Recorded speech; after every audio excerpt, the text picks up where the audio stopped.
Okay, good morning. So yesterday we had discussed Plato, and there are again few other questions we'll have to go through. That what we need certain concepts, how we can link the theory of justice. So there is a question on Plato. What they've asked, it is state is individual writ large.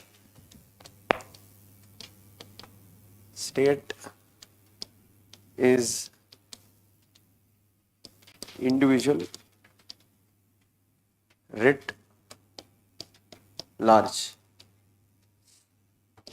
So it's basically a statement by Plato, and they've asked to comment. Okay, so before we go into the comment part, we'll have to look into the statement. What is made? State is individual writ large. Once we understand the meaning of that statement, then we can go into the what about comment. So what do we mean by state is individual writ large? That is what told by Plato. So two keywords you can see here. One is state. The other keyword here you can say is individual, and the other keyword is writ large. So what is the meaning of it?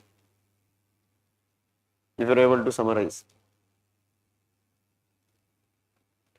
So we can say the meaning of that is that state is nothing but a magnified version of the individual. Okay, so what does Plato mean? State is nothing but magnified version of the individual. So he is linking that individual is part of the state. Individual and state means it's a individual is a reflection of the state. So how an individual is composed of, even a state is composed of the same way. So what Plato also says that it is always easier to understand big letters rather than small letters. So what is the meaning of it? It's simple. This you can link to his idea of justice also, when he said that justice is when there is functional specialization. Means what? The state is categorized into three classes. What are the three classes? The ruling class,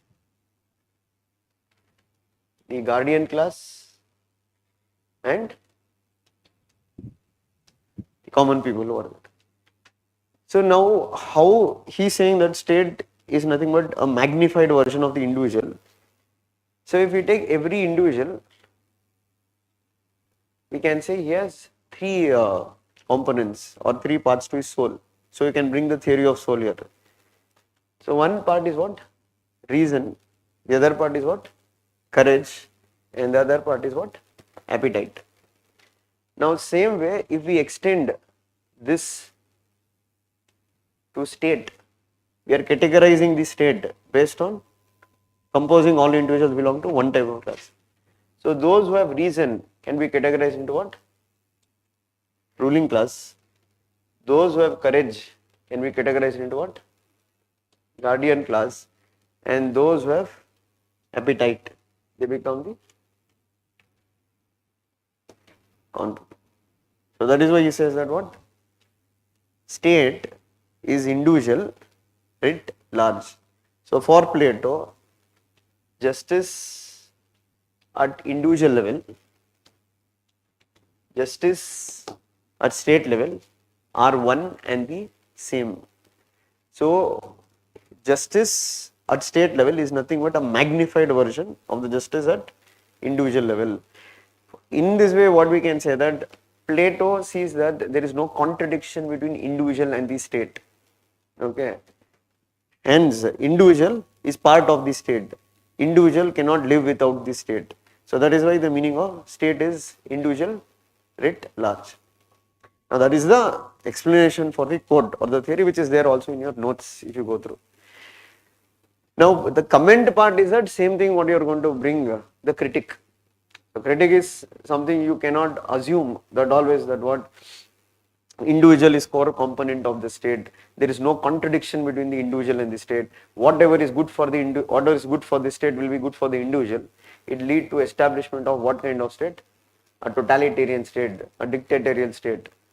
And there are ample examples what we can say what is justice at individual level and what is justice at state level need not be the same. Or what is good for the individual need not be good for the state, or what is good for the state need not be good for the individual. Right? So this again you can connect when you read people like J.S. Mill and John Locke who do speak about the idea of a limited state. Okay.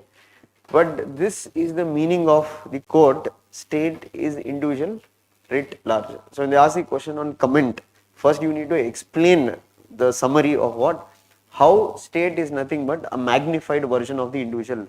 How the idea of justice at the state level,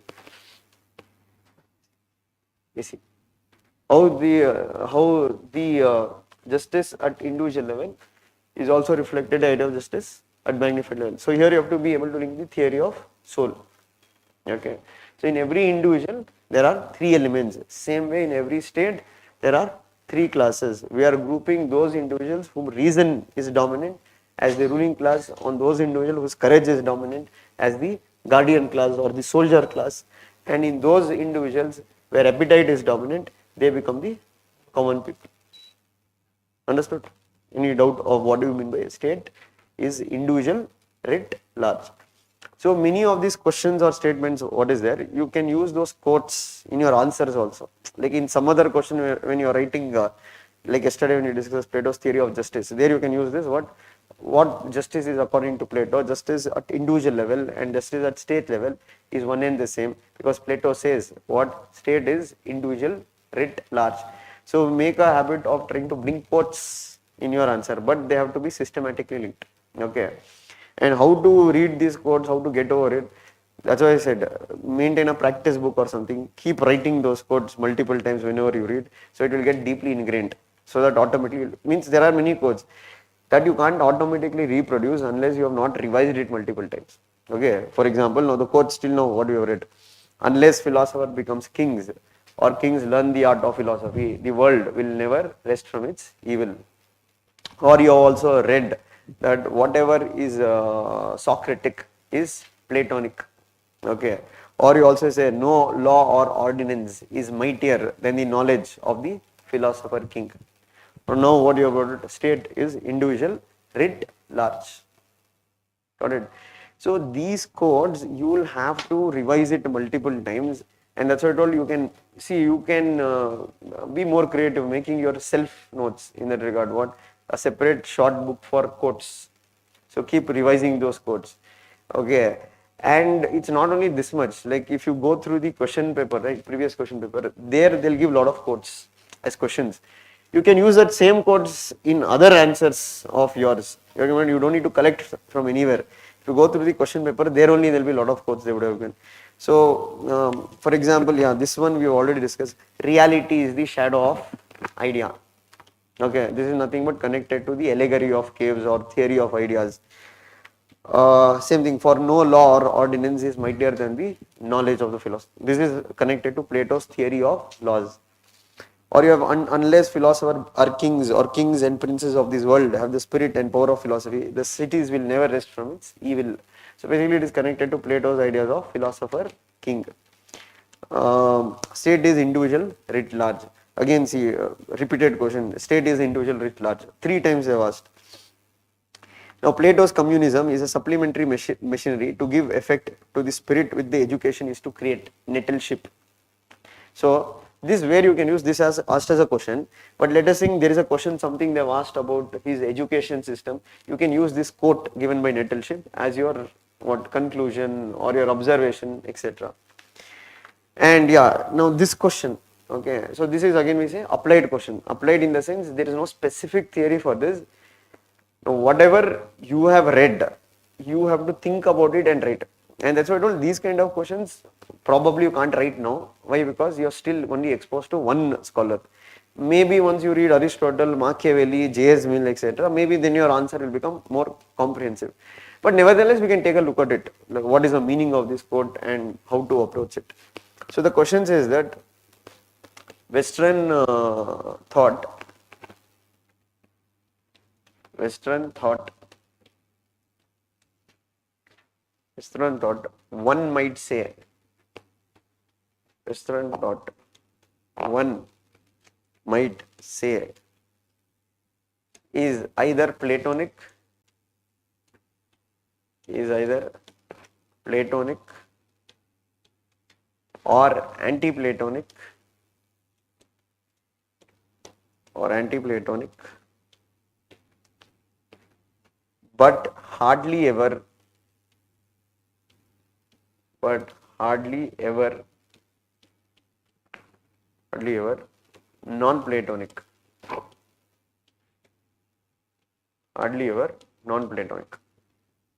This is a statement made by Karl Popper. Karl Popper, and they've asked for comment. 15 marks. Okay. So, as I said, you can get an understanding of this question, but to write this question, you will have to read, other scholars as well as to know. But what is the essence of this statement? It is easy to understand. Western, see, first of all, Karl Popper, one of the critic of Plato. So, even a critic of Plato is praising Plato. Again, the context of this statement, even a critic of Plato is praising Plato, saying that what is Plato's contribution to Western political thought. So that is why he says Western political thought, one can say, is either Platonic. What do you mean by that? Western political thought, one side is Platonic, means Plato's influence in Western political thought is so much that there are a lot of elements in Western political thought what is based on Plato's ideas. Okay, so you can give examples, right? Even a person like Aristotle, means that's why I told you, not yet read Aristotle, was deeply influenced by Plato. Plato has spoken about democracy. Plato has spoken about justice. Plato spoke about the importance of reason, rationality, and you can say that contributed in future to the Renaissance movement across Europe in that regard. Plato also spoke about the, idea of functional specialization, or we can also say Plato's dialectical methods in that regard, which he was influenced by Socrates, can be also seen in further scholars like Hannah Arendt, etc., who have used the same approach. At the same time, there are a lot of theories in Western political thought which is anti-Platonic, means that they have given contradictory ideas to Plato. For example, Aristotle was a critic of Plato. Karl Popper has also criticized Plato. Or you can also say that some feminists have criticized Plato. Okay. But when you look at the entire political thought, hardly there is anything non-Platonic, means there is nothing newly that has been given by anybody. Either they agree with Plato or either they disagree with Plato, and that is why Plato is considered as the father of political philosophy, and that is why we say Plato's influence in Western political thought holds even till today. So this is the context of the statement that has been made, and that you will have to explain in your answer through giving examples. Got the point? For this, again, if you tell where is the notes for it, there is no note for it. Once you read the entirety of Western political thought, then you will make a logical connection. When you read like Aristotle, when you read Machiavelli, when you read Hobbes, when you read John Locke, when you read J.S. Mill, or when you read Karl Marx, or when you read Hannah Arendt, right? Even Karl Marx criticized Plato, but again he gave something which is anti-Platonic. It doesn't mean something he gave very new. Okay, that you will understand once you understand these thinkers. So this is a question which is not based on any one particular theory of Plato. This is a question which is largely, if you connect the dot, contribution of Plato to Western political thought. So there you can write, even the statement has been made by one of the critic of Plato. Even a critic of Plato agrees that what Plato's influence on Western political thought is unmatchable. And that is why he makes this statement, Western political thought is either Platonic or it is anti-Platonic, but hardly ever it is non-Platonic. So what is the answer you have to write? Simple term, you need to connect to which part? Contribution of Plato to Western political thought. So many times when you get statement based questions, let us think you have not heard this statement in your entire life before, first time you are seeing it that in question paper, so there is nothing to panic. Just read the statement carefully, then try to logically connect, okay, this statement might be connected to what? Right, that logical connection you have to make. Now state is individual writ large. Okay, you need to connect to his idea of justice, theory of soul. Got it? Any new statement, any new thing.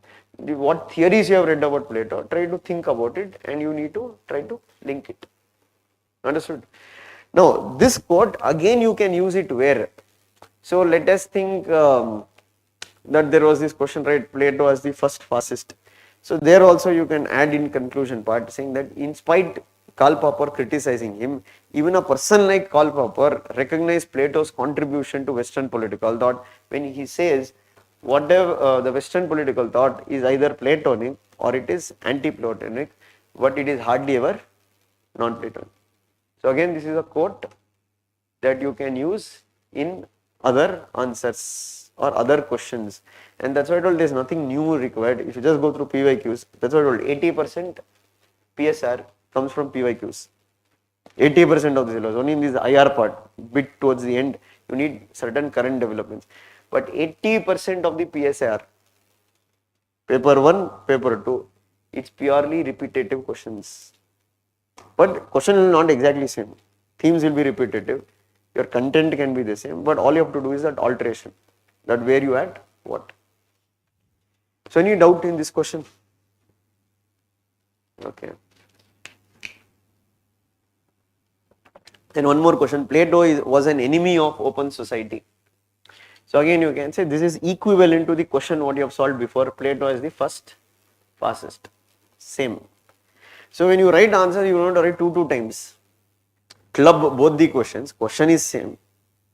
The way they are asking question is different, but the question or the theme is same. So your answer will remain the same. It is no different, right? When you wrote the same answer, Plato is an enemy of open society. Okay, you have to first write the thesis, explain why this Popper is telling this fellow is an enemy of open society. Okay, first of all, what is an open society? Break down. Don't try to judge it by heart. Okay, what is an open society? An open society is a society where people can freely think, people can freely do what they want, people can, make their personal choices, where state does not interfere in their personal lives. Right? In an open society, you enjoy rights. Okay, now how this fellow is an enemy to open society?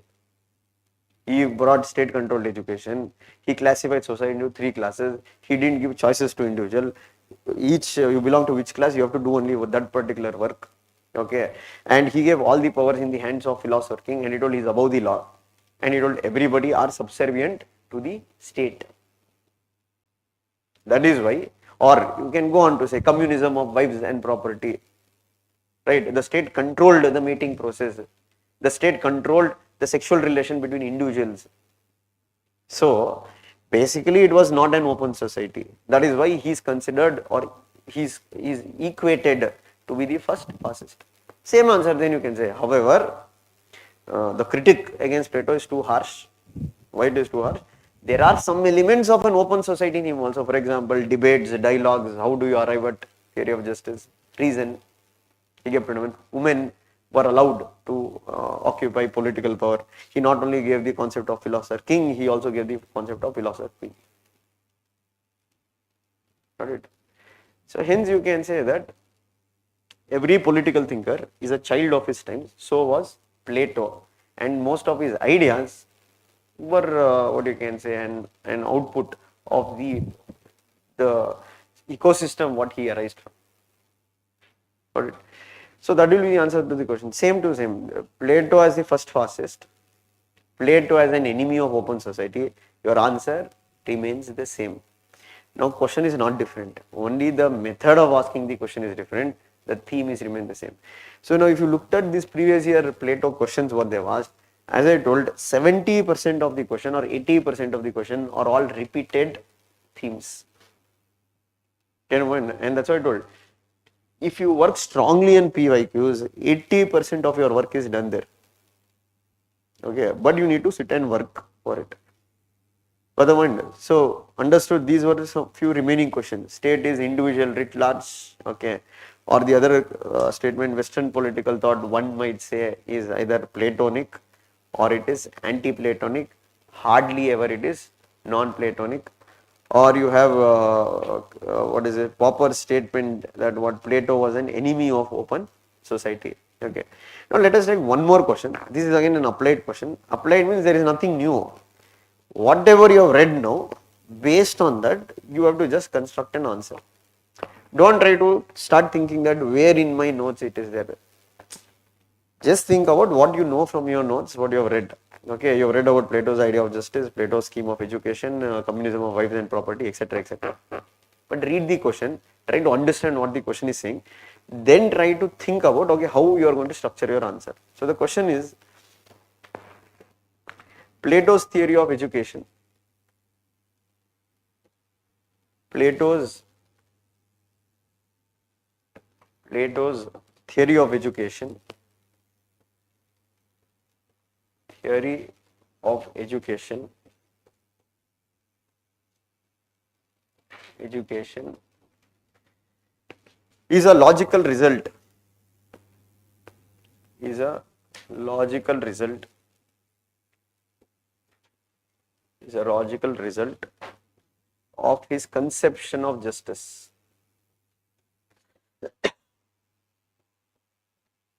Of his conception of justice. Plato's theory of education is a logical result of his conception of justice. Discuss. 15 marks. What will you write here?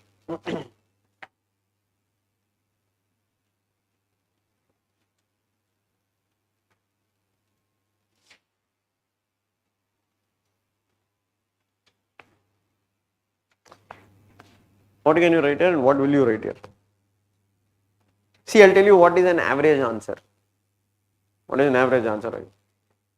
Let us think somebody will write first his theory of education, explain in detail.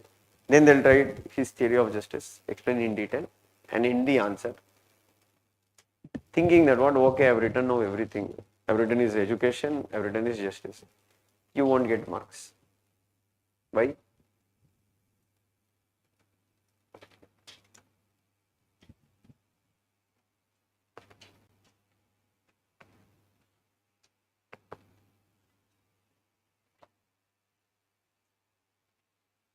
Tell me why that person won't get marks.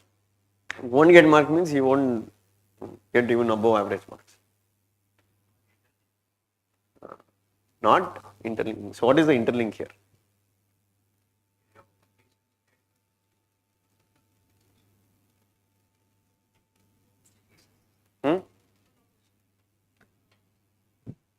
See, read this statement again. Understand this statement again.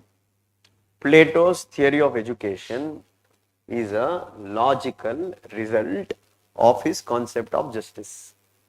So meaning, first here you have to speak about his idea of justice.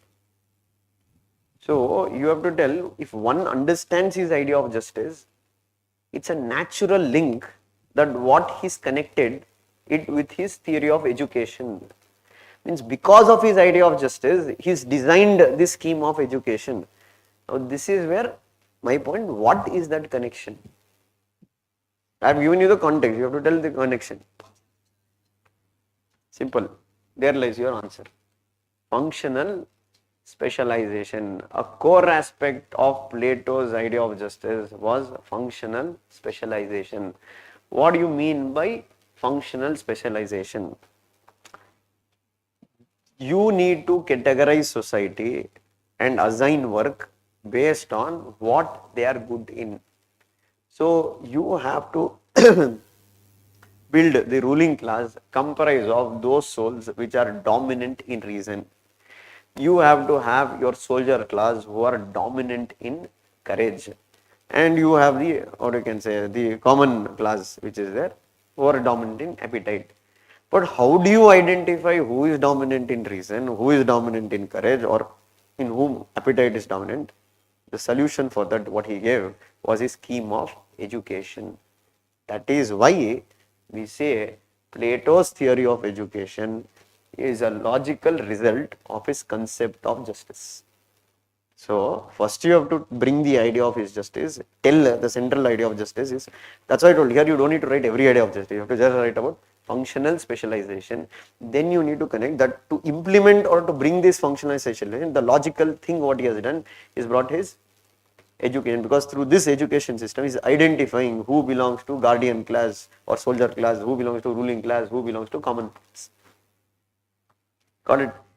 See, this is a very subtle difference, but this makes a huge difference in the exam. You are getting a point. When people will write this question, right, they would have just written theory of justice, etc., etc., and they would have thought what we have written very well in exam. But when scores would have been reflected, the scores would have not reflecting the way we have written. The reason is, that's what I told, the core point you need to hit. Okay, that also signifies two things to the evaluator. So evaluator will be convinced, okay, this guy or this girl has understood the concept. They are not just rote learning and writing. Okay, they are able to make that logical connection. Okay, that's why you reading the question, understanding the question is the first step towards writing a good answer. Because only when you understand the question correctly, only then you can write what has been asked. If you don't understand the question correctly, you will just write whatever you know regarding it, and then you expect that what marks should be given based on filling pages. Marks won't be given that way. It's purely based on your ability to understand the question. That's what I told. When some people rush into their preparation, what is that? They're just focusing on reading theory of education, etc., etc. Okay, that's all fine. You read the notes, good enough. But the logical thinking for this question, the key point was that, the key word was what he told, functional specialization. That is the summary of your answer or highlight of your answer. So first you have to write about Plato's idea of justice, and what is central to his idea of justice? Functional specialization, because only when there is functional specialization, he says society will be in harmony. Each class should only do the work what they are assigned, they should not interfere in other class. But how do you identify who belongs to which class? That is where the key word, it's a logical result. If you use logic, how does he identify? Through bringing his education system. Maybe towards the end of your answer, you might bring one or two critique, saying that this idea itself on the aspect is not practical. Okay. Second one, you can say that he is subordinating the individuals to the will of the state. Further point.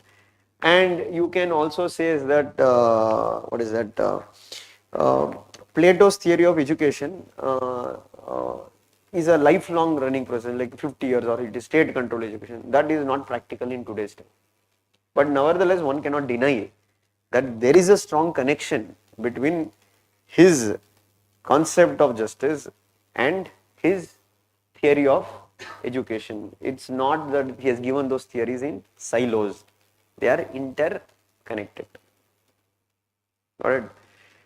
So that's why I say these are the questions which we call as the applied questions, what they ask in exam. So in applied questions, it's not that it's there in your book. What is there in your book? Theory of education is there in your book. Theory of justice is there in your book. You have understood, you have read it. But they are asking the question now from a point of view. If you are able to catch that point of view and you are able to bring it on your paper, your job is done. Got it? And that's why I told you need to solve a lot of questions. See, in UPSC it's very simple. Strategy is very simple. Know your syllabus well. Solve your PYQs very well. Go through all the PYQs. Solve lot of PYQs. Your 80% of your work is done.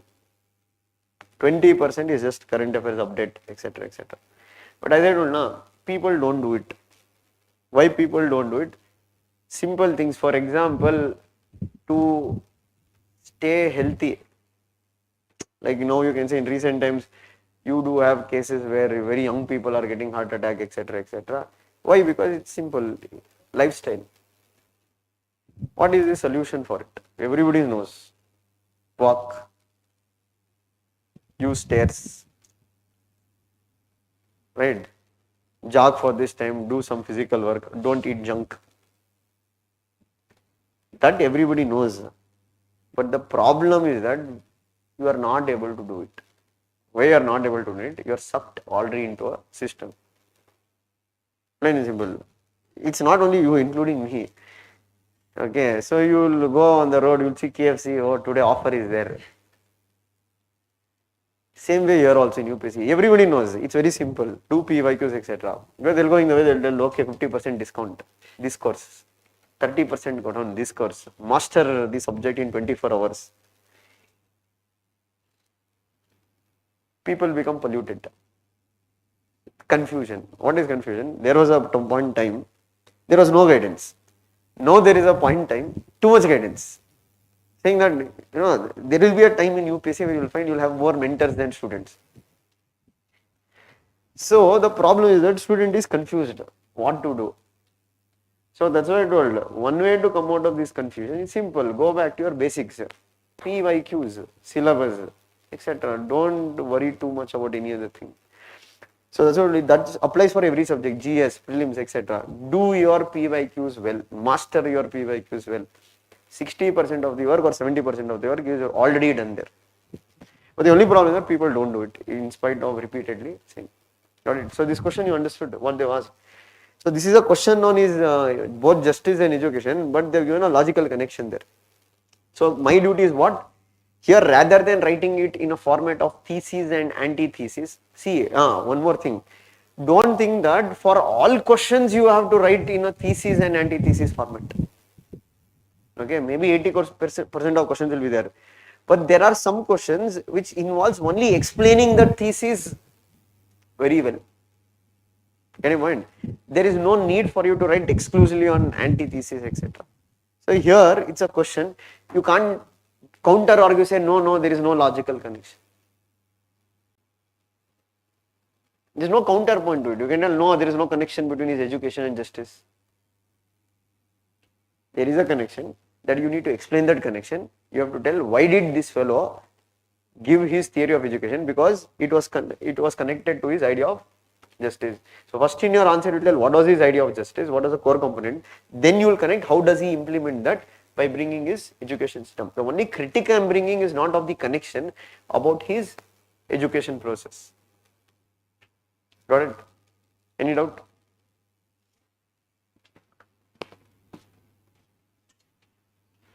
Okay, the one more question is there, but I think you can't answer this question now because still you have to read ideology topic. They have asked the question. So the question has two parts to it. Maybe only the first part you can write. Second part you will yet to read Marx for you to answer this question. The question is, explain Plato's communism. Explain Plato's communism. Explain Plato's communism and compare with modern communism. Compare with modern communism. Okay.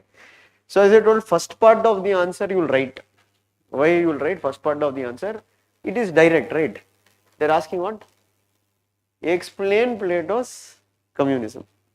Simple. Means you need to explain Plato's idea of communism of wives and property. So what you'll explain there? What is it? Why did he give that idea? That's all. That is what explanation. So you're going to write what and the why component.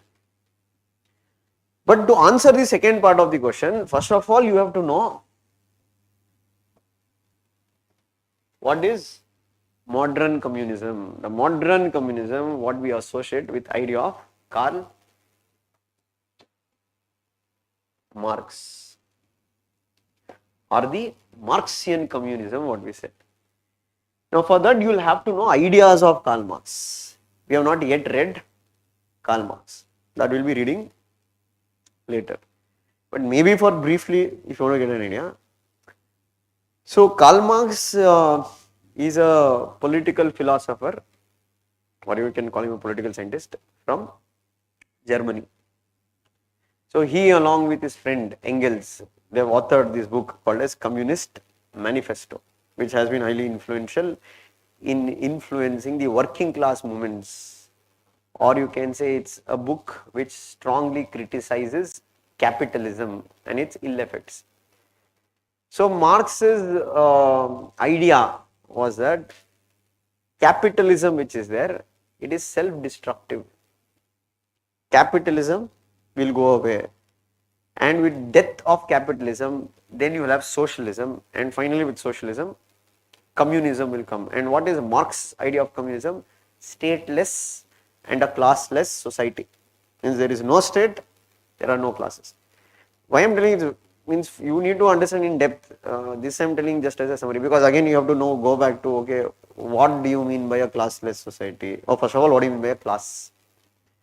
So for Marx, what he says that existence of private ownership of property or a mode of production that is based on private ownership give arises or divides the society into two classes.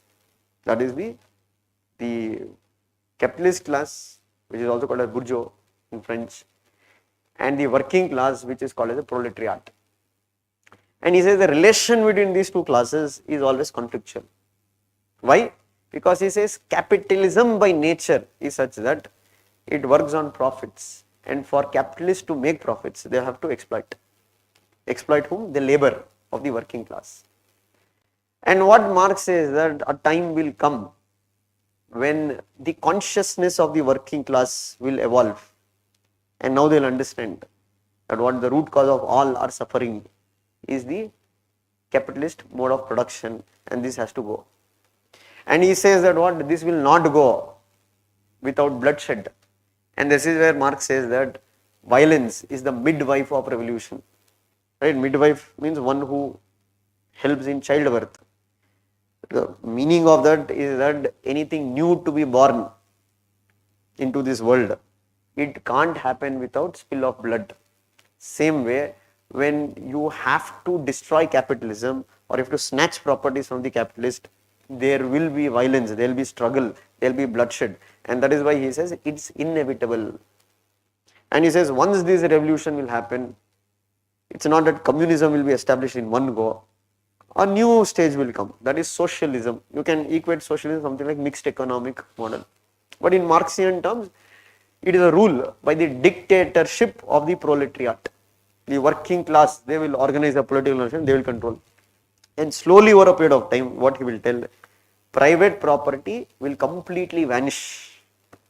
Once private property goes, he says state is also not required, because for him, he does not, like Plato, he does not have a positive view of state.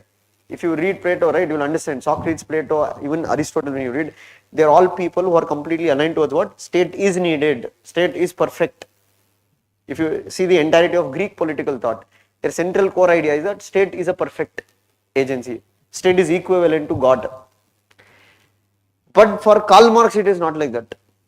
Marx believes that state is not natural. State is a human creation.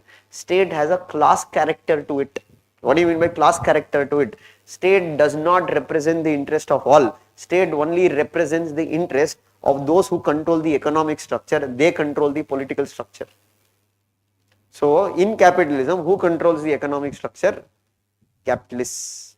So capitalists control the state.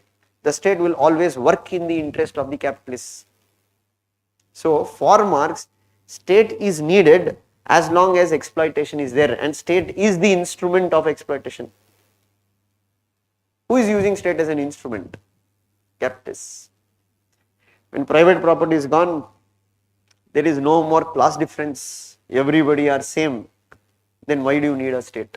That is why he says communism is a stateless, classless society.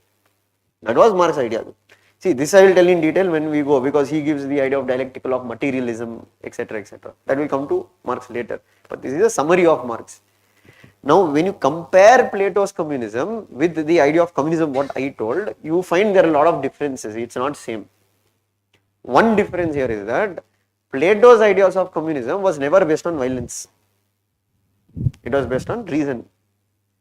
Marx's idea of communism was connected through violence.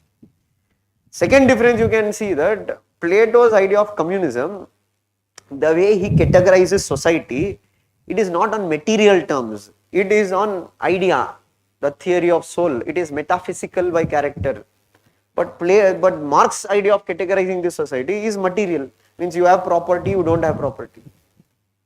Third, Marx categorized society into two classes, whereas Plato categorized society into three classes.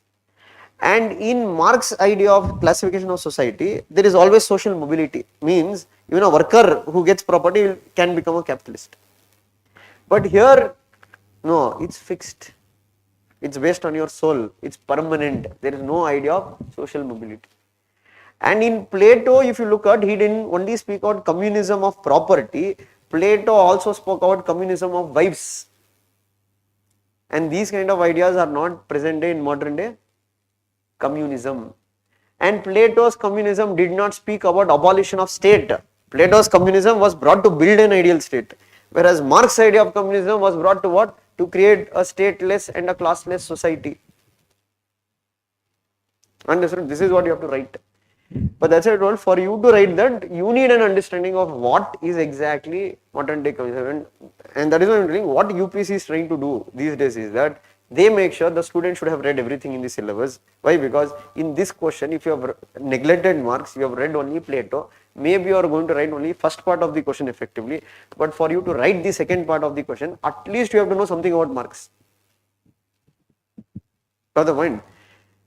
So that's why I said this question we can answer more effectively once we cover Karl Marx, because with him we associate modern communism. Got it? And that's why I told, where is this in the notes? Actually in notes it is given, written notes. Why? Because I told this is a previous year question. So that is why in the notes what we have given, it is there. But I am telling now, let us think they ask something new next year. That might be not there in notes. That will purely based on your ability to interconnect. Get my point? Why? Because there will be always some one or two new themes they will be asking. Okay, it will be a fresh theme. Means you will never thought that this kind of logical connection can be made. Understood? So that's why I told, if you keep solving questions, your ability to interlink will grow. It will improve. But the only thing is that you have to consistently do it, consistently discuss. That's what I told. The main problem what many students here, they don't discuss only.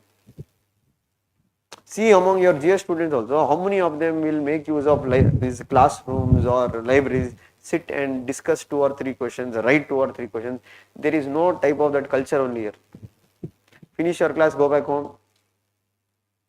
Same thing, go back home. Sir has given homework, we'll do homework. Come back next day to class, just write down notes after notes after notes after notes. God knows why you are writing so much. You are getting the point. So, unless you take a pause and if you take, okay, what questions come in this topic, okay, what questions have come, what we can write, let me think what I can write, okay, what is there in the notes, what current affairs I can link. That is when your abilities will grow. Otherwise, what will happen? You will also become one of these people studying in library endlessly from morning till night, 9 to 7. God knows, they only don't know what they are doing. Same thing, because it becomes a cycle. And why it becomes a cycle? Because see, this is very addictive. This field is only very addictive. So what will happen once 1, 2, 3 years you get sucked into the field, and neither you are moving forward, neither you are exiting out, neither you are improving, but repeating the same thing. Every day come, open newspaper, every day come, read books, every day go to tea shop, coffee shop, drink coffee, discuss politics, go back home. Life would have passed 4 years, 5 years. Even that's what I told. Even if you are going to give 2 attempts, make sure that's a quality. I'm not telling you will clear. Make sure that's a quality attempt what you have given. Even if you don't clear, it's fine. Means at least you have the what you can say, satisfaction that I did my best. Right? I tried everything. I actually really made an improvement. That is what you call as a real attempt. Real attempt is not simply now going writing prelims. Some people have applied for prelims even without reading their option. Some people don't know which option only they have given in prelims. Simply, why I will write something, some Gnanodaya will happen the moment we write prelims, like Buddha, how we got enlightened, we'll also get enlightened then suddenly things will look bright. Nothing is going to look bright, nothing is going to change. See, if you're prepared well, making an attempt, that's a valid reason. Without any kind of preparation in last 10 days or 12 days, I'm telling, it will help who have studied like for year long and all. Yeah, for them, last 10 days, 12 days, this crash course or these quick revisions will help. A person who has not studied basics only, just cramping up in the last 10 to 15 minutes, I'm going to do some miracle. It won't happen. And that's what I told. Give lot of time to your preparation. Make sure your preparation is strong. Results will come by. Don't focus on the result. Focus on the process. When result is bound to come, it will come. Got it? You understood for the question for this. That's what I told. For this question, we can answer effectively if you know what is Marx's idea of communism. So question is straightforward. One, they asked what is Plato's idea of communism. Second one, they told compare with modern communism. So write about Marx's communism and give a comparative analysis. What I mean by comparative analysis, you can't just write Plato's communism, Marx's communism and tell the evaluator you only compare what you want. You need to compare and tell. Comparison means what? I don't know. He divided the society into 3 classes. He divided the society into 2 classes. What are the basis of the division? How they divided? He spoke about violence is a core aspect of his creating communism, but Plato never spoke about violence. Or he told about his communism leads to what? Stateless and a classless society, but Plato's communism was the path towards what? Creating an ideal state. Got it? And one more thing you can read. In Marx's communism, he completely abolished private property for everybody. But in this fellow's communism, he told private property is only not available for the ruling class and the soldiers class, but common people can have private property. Got it? So any doubt? So these are the questions that are there on Plato. Understood? So with notes and with PYQs, if you prepare on it, it will be suffice for Plato. And as I told, as you get time, you can start writing answers. Take questions which are more simple for now to write, which are more like you can take to write only the first part. Explain Plato's ideas of communism. Or the previous question what we discussed. His theory of education is a logical result that you can write. Got it? Now the next important thinker, what we have to go is Aristotle.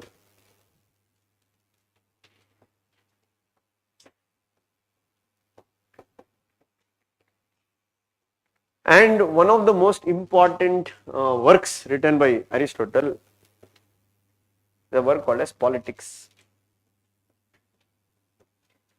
He's written one more work also called as Nicomachean Ethics.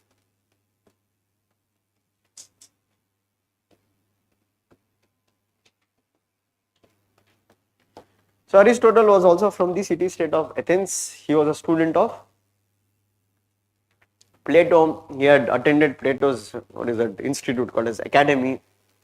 And according to Professor Foster, if we take, according to Professor Foster, he calls Aristotle as one of the greatest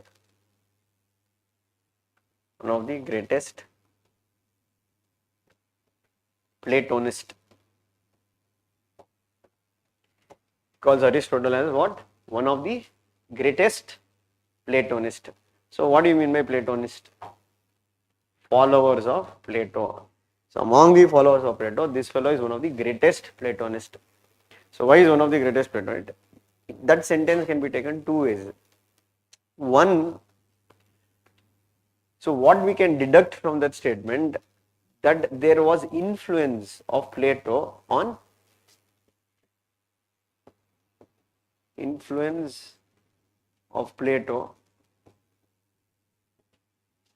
Aristotle. Okay, first that we'll have to look into what was the influence this Plato had on Aristotle. But at the same time, you can say Aristotle was also one of the greatest critic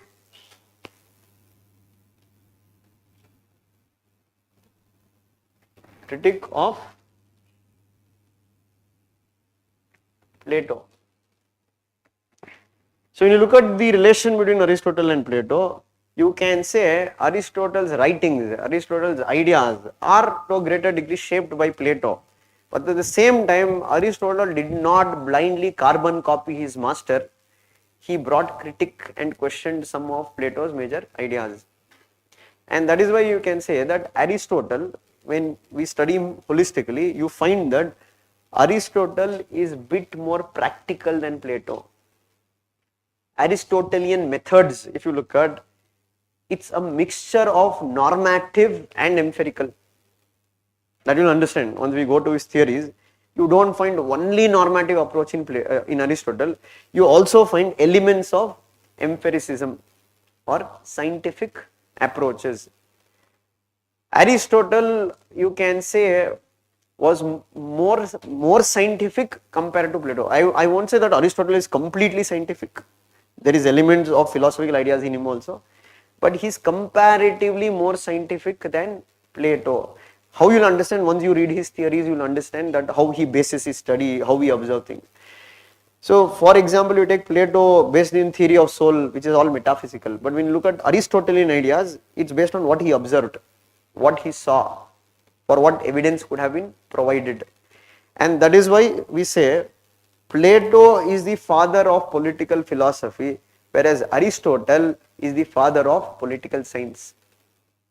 And a combination of Plato and Aristotle, what you can say, is very significant in terms of their influence, what they brought on the Western political thought. And that is why they say the whole Western political thought, the whole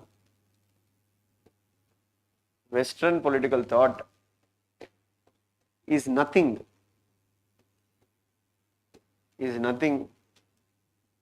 but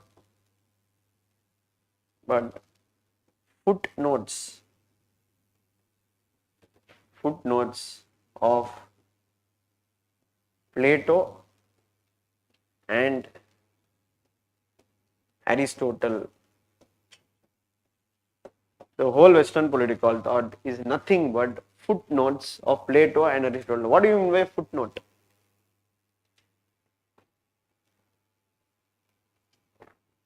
Have you heard about footnotes before? What do you mean by footnote?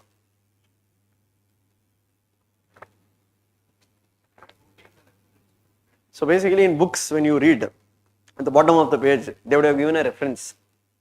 Means when they write an article or etc. or a book, they will tell this idea we have borrowed from this book. Meaning that what? If you read the entirety of Western political thought, you read Marx, you read Mill, you read Hannah Arendt, you read Machiavelli, you will find ideas of Plato and ideas given by Aristotle discussed by them or presented by them. Means that is the depth of influence of the Greeks on Western. That is why you have Professor Moyer who says that the Western political thought has largely been shaped by the rationality and the calmness of the Greek mind. The beginning of Western political thought starts with the beginning of reading the Greek political ideas. The thing is that Greeks have been influenced by Indians. No, that is there. There are a lot of scholars who have presented their theses saying that the Greek ideas were largely shaped by the Vedas and the Upanishads in that regard, because you find lot of similarities in what this Aristotle and Plato, Pythagoras presented with respect to the Indian concept of Maya, or you can say Shankaracharya's philosophy. That is also reflected here. That we'll read later when we read Indian political thought. We'll make an assessment or the link between the Greeks and the Indian political ideas. Okay. So that is why we say this Aristotle and Plato are two important political scholars, and master and student. So you can say Socrates, his student was Plato, Plato's student was Aristotle.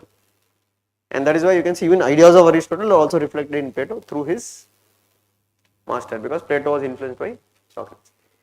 Now first we look into, we'll come to this later, what is their contribution. First we look into, okay, what is the influence of Plato and Aristotle? Like what is the thing that Aristotle has picked up from Plato? So one thing what we can say Aristotle has picked up from Plato is that like Plato, even Aristotle emphasized on the significance of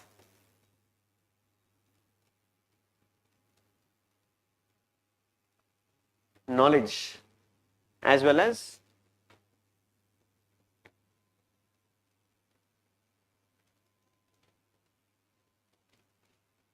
education. Similar to Plato, what even Aristotle's ideas reflect is that this is not only with Plato and Aristotle, among Greeks you find they don't separate politics and ethics. They see politics and ethics are two sides of the same coin. Okay.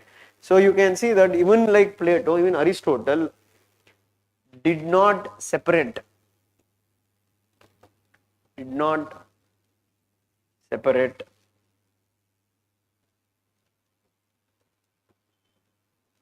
politics and ethics.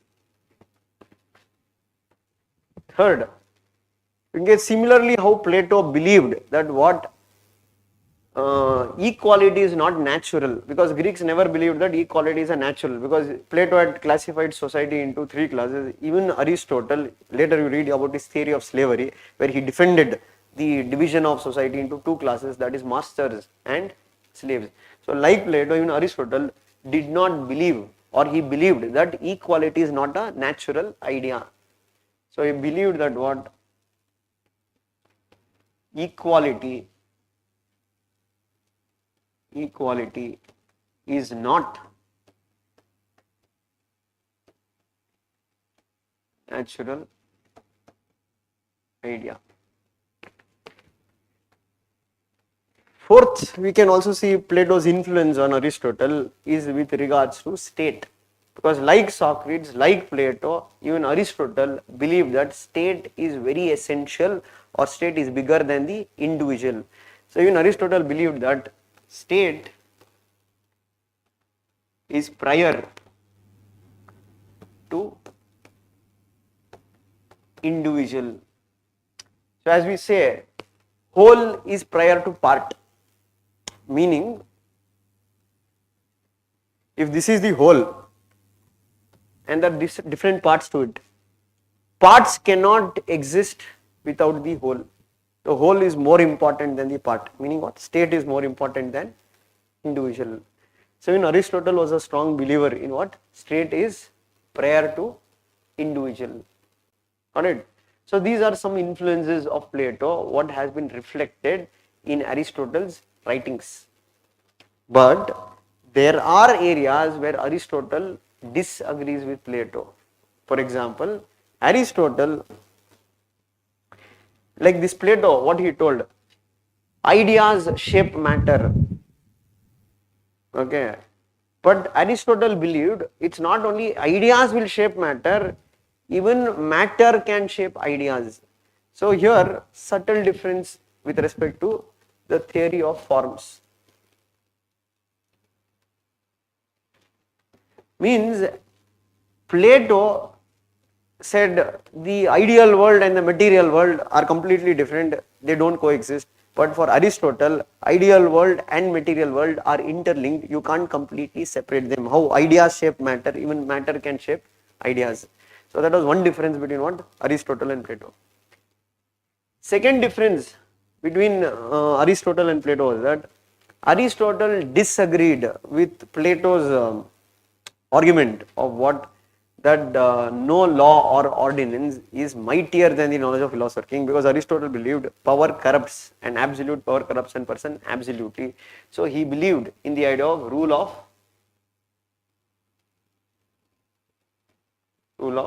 law.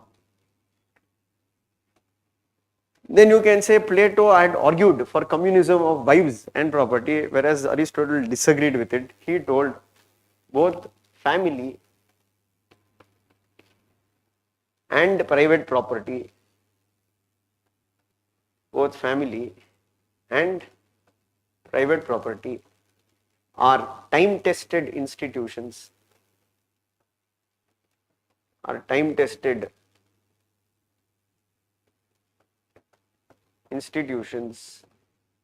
and they cannot be they cannot be abolished. So when you read Plato, you find that Plato's ideas are a bit radical in that regard. But when you read Aristotle, you find that his ideas fall the mean, golden mean rule. What do you mean by golden rule? Middle path, moderate path, not too extreme in basically his ideas. And in Plato, you can say Plato had given opportunities for women to have political power. But in Aristotle, you find that he denies women any role in state. And he says women are limited to what? Domestic duties. So Aristotle does not allow women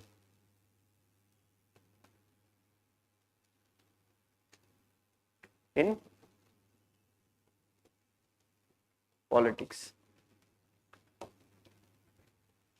So these are differences what we can find between Plato and Aristotle. So Plato's methodology was more normative, whereas Aristotle's methodology is a bit more empirical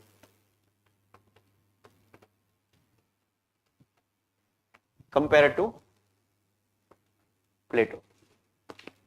Understand the point? So what are the similarities and dissimilarities in the ideas of Plato and Aristotle?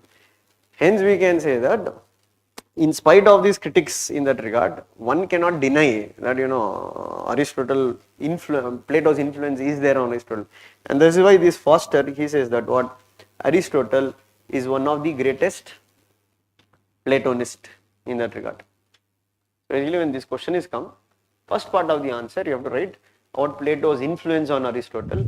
Second part of the answer you have to write how Aristotle's ideas bit differ from Plato. In conclusion, what you can write, which we have already discussed, that their relation was such that the master also agreed with certain aspect of what his student critiqued him, and that is why they say the Aristotle's best state is Plato's second best state. That is what you can write as an answer. Understood the context? So this is again there in your notes. You can go through it once. Now, what we will be studying about Aristotle? This is a brief introduction about Aristotle, but what we will be reading about Aristotle? We can read about a lot of things about Aristotle, means a lot of ideas of Aristotle. So the Aristotle's ideas which we need to study and which are important, one is his view on state. Second, we have to read about his theory on slavery. Third, you have to read his theory of citizenship. And then you will have to read his view on constitution or classification of constitution.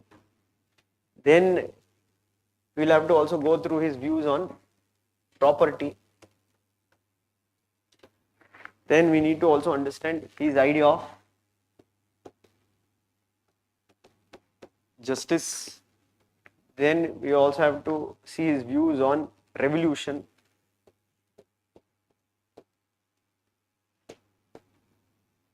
And largely we have to look into his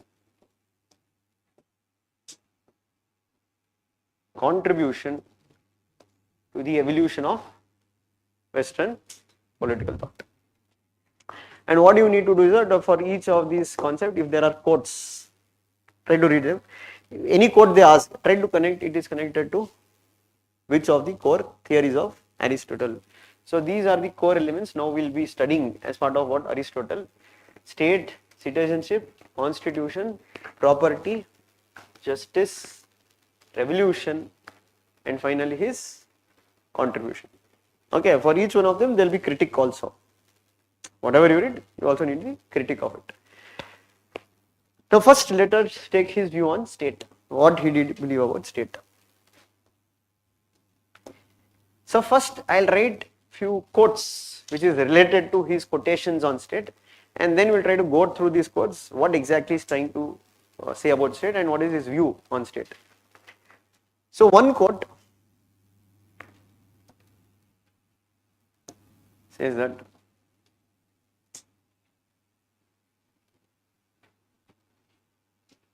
one who lives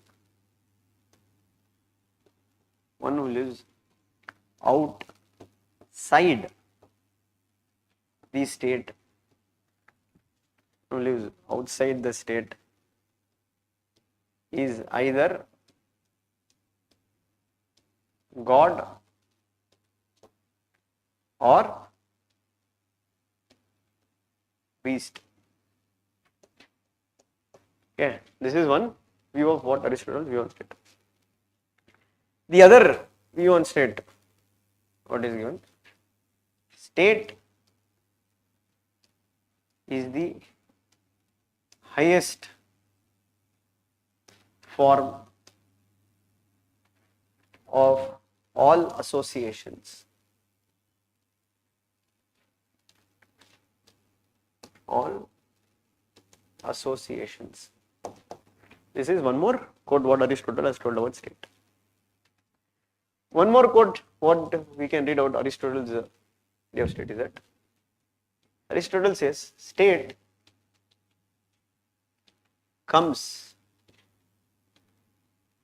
for the sake of life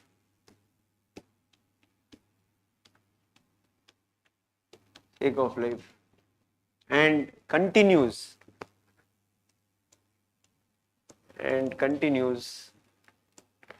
for the sake of good life.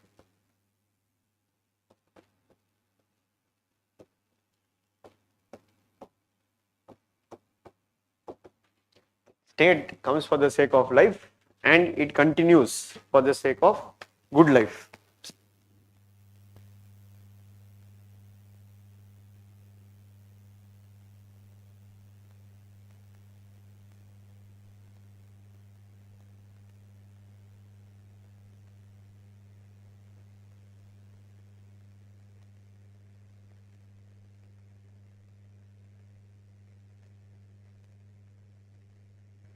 Comes for the sake of good life and continues for good life.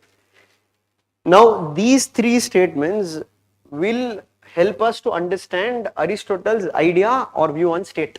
Okay, and these three statements also have been given as question in the exam. Question can be asked multiple ways. They can ask write Aristotle's view on state, comment on Aristotle's view on state, or they can give this quote and say discuss. They can give this quote and say comment. If they can give that quote and say analyze. But whatever is the quote, first of all you need to understand what is view on state. So each statement will reflect different aspects of what he thinks about state. So as we have already read, this Aristotle is deeply influenced by whom? Plato and Socrates. And what Plato and Socrates believed that state is essentially good, etc.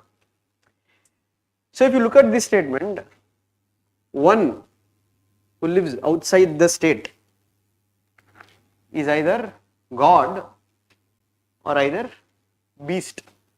Beast means animal, wild animal, etc. So what does reflect about Aristotle's understanding? What Aristotle believes is that for Aristotle, state is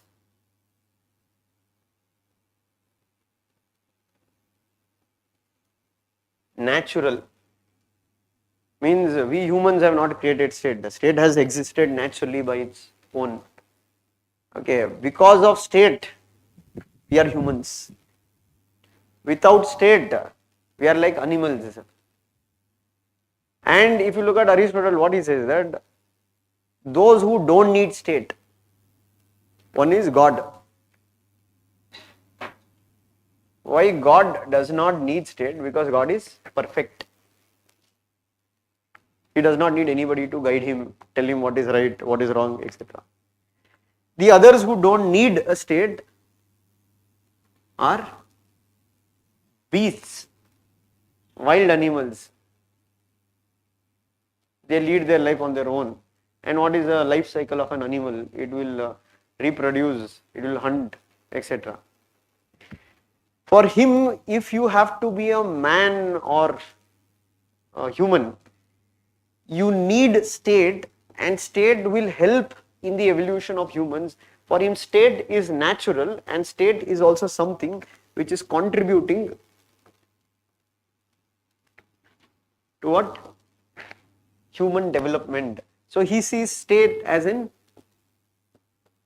ethical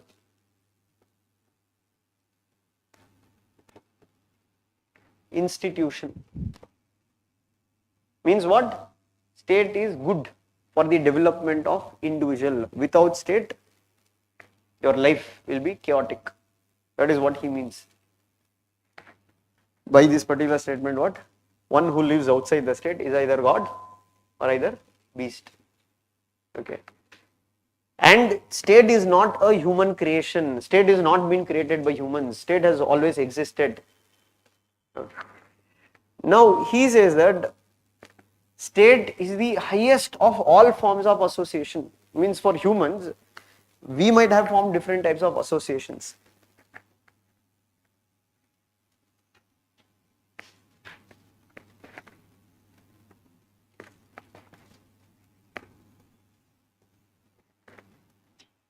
So let us think for humans, for their satisfaction of their biological needs, you need family. For example, there is reproduction. For humans to satisfy their social needs, you need a society. But according to Aristotle, for humans to achieve self-actualization, means empowering an individual to achieve his self-attained goals, it is only possible if there is existence of state. And that is why he says that what? State is the highest of all forms of association. State plays a very positive role in human lives. And that is why he says one who lives outside the state is either is already perfect, is God, or is equivalent to a beast.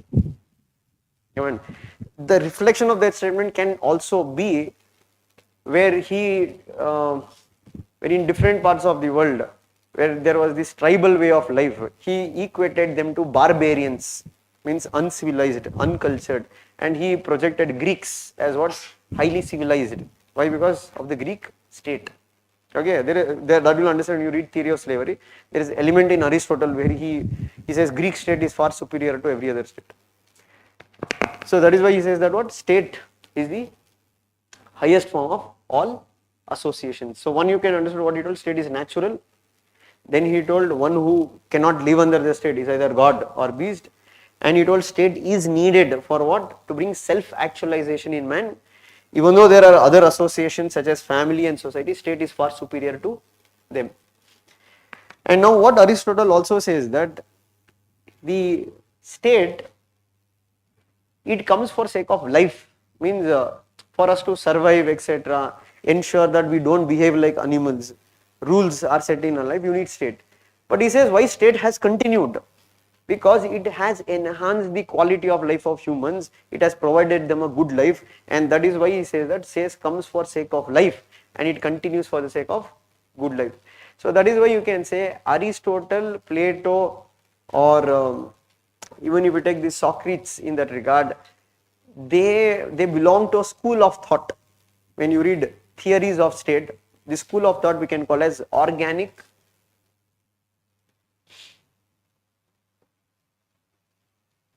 theory of state. So what do you mean organic theory of state? State is not artificially created. State has naturally, evolved over a period of time. And this theory strongly believes that what? The whole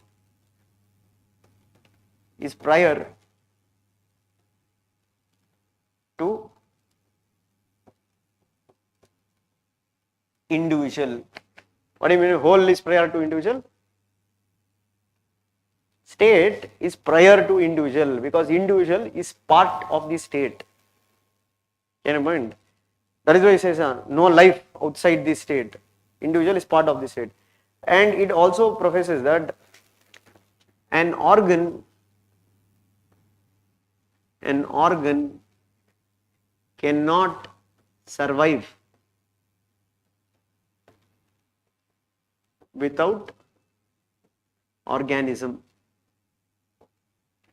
So organism is the whole, organ is part of the organism. So organism can survive if one organ is not there, but organ cannot survive outside an organism. So he says individual cannot survive outside the state.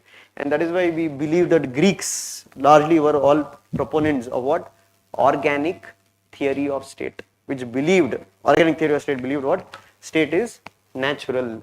State is an ethical institution. State is an instrument of perfection. Individual does not have any rights against the state. State largely performs ethical functions. State brings about self-actualization of man. You can't question the state. And there lies your criticism also. What is the criticism? That all these theories of ideas of state, you can say, like in future, they were also used by what? To build theories where you can say you don't question the state. Like what Mussolini said, nothing outside the state, nothing beyond the state, nothing above the state. So this will lead to what? Subjugating individual to the rights of state. Second one, we can't always tell state is an ethical institution. For example, if you take people like Karl Marx, that's why we have not yet read Marx, he told state is not an instrument of perfection, state is an instrument of exploitation. Or on the other hand, you can also, means you have not yet read Lusky, okay, this you will read when we read theories of state. So theories of state, what Lusky says that why should state be given the most important position? Because state is nothing but one among all the association which is serving human. Means you have a family which is doing some functions of you, your society which is giving some functions. State is also one of the association which is doing some functions. So why should an individual only obey the state? Okay, so Lusky brings the concept of pluralist theory of sovereignty. He rejects the monistic theory of sovereignty. Here we are not linking because still the sovereignty idea had not come during times of Aristotle. Because the idea of sovereignty only came with the emergence of the concept of nation state, etc. Okay, but still you can say the argument, why should we consider state as the most supreme of all association? You have ample examples in the world where you can say state has exploited its own people. For example, Hitler state targeted the Jews in Germany, their very own citizens. Or like in Pakistan, their very own country will subjugate their own citizens just because they belong to a different sect. If you take Ahmadiyas or Shias in that regard, are targeted by the Pakistan state. China in 1989 killed their own students in the Tiananmen Square incident.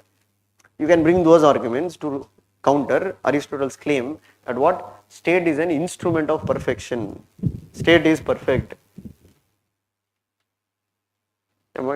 So that's why I told the arguments for this part, it will become more stronger once you read other scholars.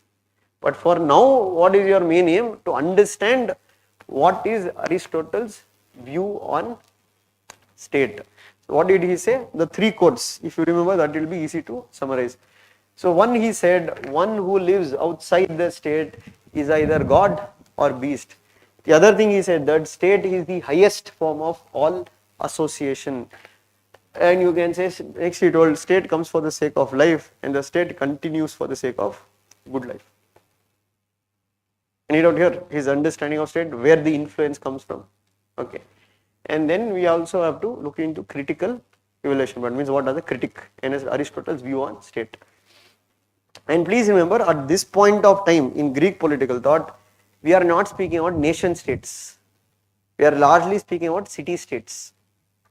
Okay, what do you mean by city state and what is meant by nation state? Nations are government. Nation state No. Basically, nation is an idea where people all belong to one sense of identity. So, nation is a concept emerged mainly in 15th or 16th century. So, there was no idea of nation till medieval period. It's post-modern period, the birth of the idea of nation. So, if you take now, there was nothing called as Greece. There is only city of Athens. There is only city of Sparta that we call as city states. Okay, but later when you can say after industrial revolution or even after Renaissance period, the idea of nation emerged, and that is when unification happened. Greeks emerged, Italians emerged, Spanish emerged, British emerged. Yeah, that's why some say India is what not a nation state, but it is a state nation. We are yet evolving into a nation. Right? When we are speaking about Aristotle, please understand we are not speaking about the idea of nation state. We are largely speaking about the idea of city state. Okay. Now, second aspect of his idea, he spoke about slavery. Okay. So I write one quote of Aristotle. Aristotle said, from hour of birth,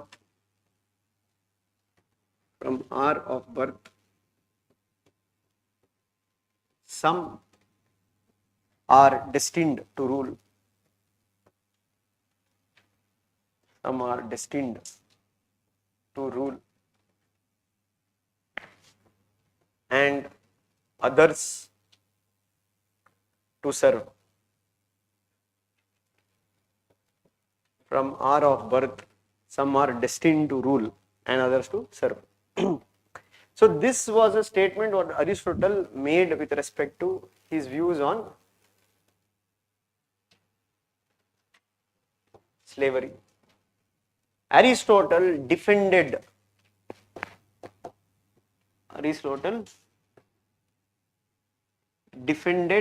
slavery.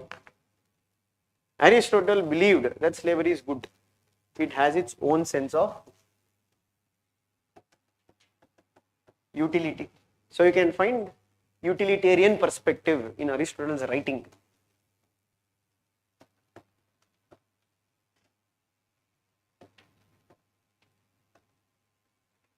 And that is why some also consider him to be what? Forerunners of utilitarianism. What is utilitarianism? It's a philosophy which believes maximum good or maximum number. You don't take into account the ethical consideration. All you have to do is that, is it benefiting maximum number of people? So, now Aristotle divided the society into two classes, that is masters and you have slaves. So according to Aristotle, who are the masters? Those who had reason. And according to Aristotle, who were slaves? Those who lacked reason. And Aristotle said only masters are allowed to participate in politics. Why only masters are allowed in politics? For him, one has to have reason to participate in public sphere. Slaves are denied any kind of participation in public sphere. Slaves are mainly limited to what? Doing performance of domestic duties. And slave should help the master with his what? Domestic work. And why he defended it? He told, one, this is natural. Why it is natural? I told you, Aristotle believed that what? Everybody are not born equal. From hour of birth, some are destined to become rulers, some are destined to become slaves. That you can't change it. It is natural. That is how nature works, was his argument. Second argument he told, it is also mutually beneficial. It is mutually beneficial. It's a beneficial relation between master and slave. Why it is a beneficial relation master and slave?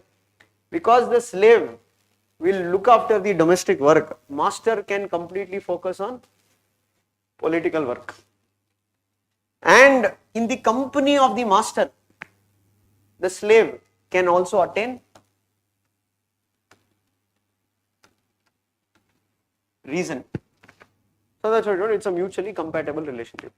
So when the master feels that slave has acquired reason, then he will be liberated from slavery. And slaves are denied citizenship. They are not considered to be citizens. Understood? So that is why I told slavery is a mutually beneficial relation for both master and the slave, and is actually good for the society as a whole. Third reason, he defended slavery on the grounds of expediency. Expediency means utility. Because at that point of time, slavery was a very important component of the Greek economy. Means the Greek economy did not run without slaves. So you can say why slave trade at one point of time was central point of the global economy, because slaves were an important commodity that can be sold. And that is also one of the reasons why Aristotle defended slavery. So Aristotle defended slavery on three grounds. One, he told it is natural. Second, he told it is mutually beneficial. How it is mutually beneficial? Masters can focus more on public work, slaves can do domestic duties, and in the company of the masters, slaves can also develop reason. And third one, he told it is central to the Greek economy, and that is why he defended slavery. And in slaves also, he categorized two types of slaves. Slaves by nature and slaves who have been captured. Okay, means soldiers who capture, they will become slaves by capture. Who are naturally slaves? Those who lack reason. So that's why you can say knowledge again is central part to what Aristotle, which he has taken from what? Plato, because they believed what? Knowledge is virtue. So this is what we call as Aristotle's theory of slavery, where he defended slavery. He told slavery is good, it's needed. But when we critically examine Aristotle's view on what you can say slavery, one of the critique what some would bring is that we can connect here Rousseau. So what did Rousseau speak about? He told all types of inequality are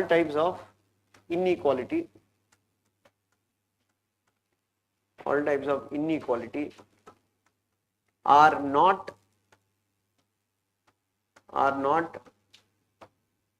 natural. All types of inequality are what? Not natural. Inequalities can be also divided into two. One, you have natural inequalities, the other are here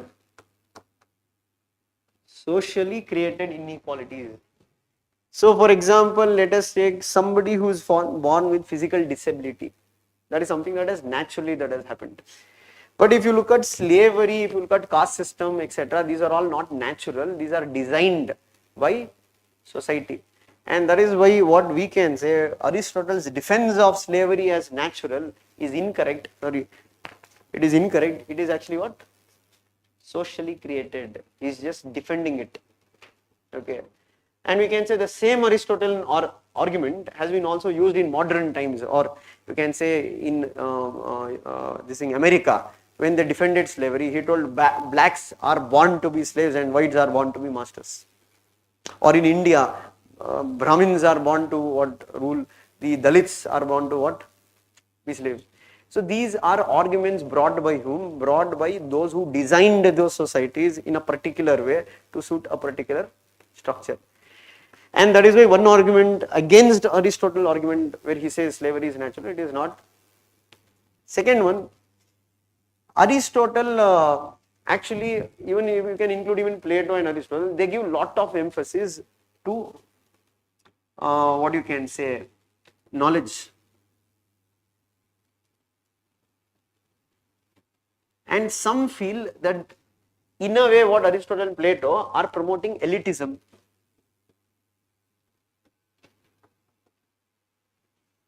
So obviously they are giving more value to what kind of works. It's more based on, like what you can say, knowledge based works. They are not giving any importance to physical work. And this is where you can bring Gandhi, because Gandhi largely spoke about the idea of dignity of labor. So what do you mean by dignity of labor? No matter which work you do, all have to be treated equally. Equal respect has to be given. So that is missing in Aristotle, because he is looking at the work of a slave is far inferior to work that of the master. The third criticism you can bring is that how does he identify that who has reason and who does not have reason? That is not spoken about. So there is no clarity with regards to how he determines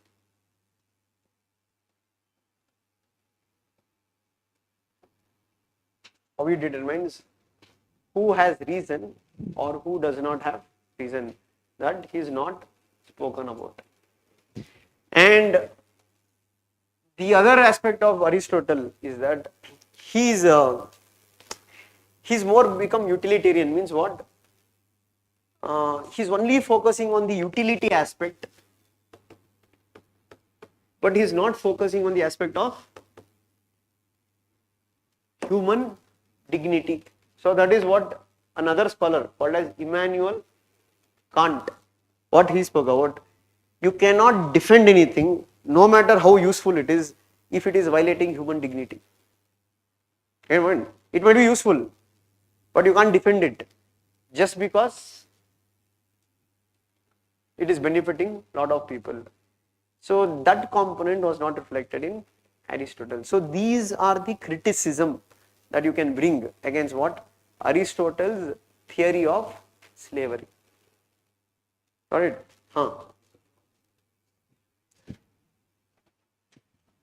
No, for here it is not hereditary, it's based on, see, the clarity is not there with Aristotle. How does he identify slavery? Maybe over a period of time it became hereditary. So like how we had Varna system, initially it was based on functional specialization, but over a period of time it became what? Based on hereditary thing. So that clarity is not there with respect to Aristotle, that how does he identify who is a master, who is a slave. Okay, at least Plato had given his education system to say that how he is going to categorize people, but Aristotle's politics does not go into that aspect, that how he is going to determine who has reason or not. So this is something you will have to know regarding Aristotle's theory of slavery. So three plain principle here is that, one, what is Aristotle's theory of slavery? Second one, why did he defend slavery? For that you will have to know three grounds. One is what? Natural. Second ground is what? Mutually beneficial. Third ground is what? Expediency. And then you have to look into that how he categorizes slaves by nature and those slaves which are captured. And then he says that what are the role of the master, what is the role of a slave. The role of the master is different from that of the slave, because master is going to participate in public affairs. He is going to engage in more, what you call political work. Political work means making laws, etc., etc. Slave is only limited to performance of domestic duties, and he feels that this is mutually beneficial. Why? Because this gives time for the master to focus more on public affairs. At the same time, it is beneficial also to the slave, because in the company of the master, he will be also able to gain reason. And he denies citizenships to slaves. He will tell slaves cannot be given citizenship, and he will tell one can be liberated from slave if the master feels that this fellow has acquired reason. So one core component for him is that you can't be allowed to participate in public affairs if you do not have knowledge. And that is one common thing among Greeks, is that knowledge is very essential for one to be part of political sphere. Alright. The next logical connection is a very small connection, that is citizenship only. So Aristotle did not speak out the idea of citizenship how we see today's time. Okay, today's time citizenship is mainly based on birth. Okay, again we can say modern day there are two ways citizenship are given. One is just solely, the other is just sanguinis. Okay, just solely means if you are born in that land you will get citizenship. Just sanguinis means not just born in that land, either of your parents or both your parents have to be citizens at the time of birth, or there should be a blood relation, only then you will be able to get citizenship. But Aristotle's idea of citizenship is a bit different. It's not only you are born there, he has additional criteria for it. It means you should have reason. And only those who participate in public affairs, those who are contributing to the state, only they are given citizenship. Those who are not participating in public affairs, they are denied citizenship. So how we can understand Aristotle's idea of citizenship, rather than whom he is giving citizenship, it's an easier way to understand whom he is denying citizenship. So Aristotle is denying citizenship to slaves. Why he is denying to slaves? Because slaves do not have reason. He is denying it to children. Why he is denying it to children? Because children, their mental faculty is not developed enough for them to participate in public affairs. He is denying it to women. Why is denying to women? He says women's role is largely limited to performance of domestic duties. And he is also denying to old age, because their health does not allow them to participate very effectively. So these are the sections who are denied citizenship. So Aristotle did not carry the idea of universal citizenship. You can say it is more of a functional concept of citizenship. If you only perform certain functions for the state, then you will get what? Citizenship. Otherwise you are denied citizenship. Again, you can bring same criticism here, saying that what Aristotle is a bit patriarchal. Why? Because he's limiting women only to domestic duties in that regard. And Aristotle is also, what you can say, basing his citizenship based on division of society into masters and slaves, which many don't consider as an empirical theory, because there is no strong evidence to show that how one can judge a person is born with reason, how one person is born to become a slave. And you can give practical examples. Like if you take the story of Abraham Lincoln in that regard, who was born in a poor family but went on to become the political leader of United States of America. Right. So that is what you need to connect here. That's why I told his idea of citizenship, his idea of slavery, they are all interconnected. Okay. And if you look at Aristotle, he gives more a participatory model of politics. Means people has to participate in public affairs. It is not a representative model he is speaking out. He is speaking out more of a participatory model. And this was the case in Greece. Why? Because I don't know, in Greece already democracy was there. Athenian democracy you take. But you need to understand it's not like the present day democracy where they vote. The population was only very small. So, these sections they directly participated in public affairs. Okay. But that model might not be applied in today's time for a country like India, because our population is huge and we follow universal adult franchise. And that is why if you look at India, we have followed more of a representative model of democracy rather than a participatory model of democracy. But the point is that Aristotle is not a strong advocate of democracy. That you will understand later. Okay. There are some elements of democracy in him. But if you look at Aristotle, he is a critic of democracy. He considers democracy as a perverted form of government. That you will only understand next when we read his classification of the constitution, where he classified different types of political systems. That time you will understand that the model what he is speaking about is not completely democratic. It's a mixture of aristocracy and democracy. And we'll also have to understand why he is a critic of democracy. Okay, how he sees democracy. So that you need to understand the next theory. That is what? Classification of constitution. First of all, you have to read what is a constitution according to Aristotle. So that will continue tomorrow. Got it? So again, the notes has been already uploaded. Go through it once. Again, Plato's questions. Go one more round. And then start preparing on Aristotle.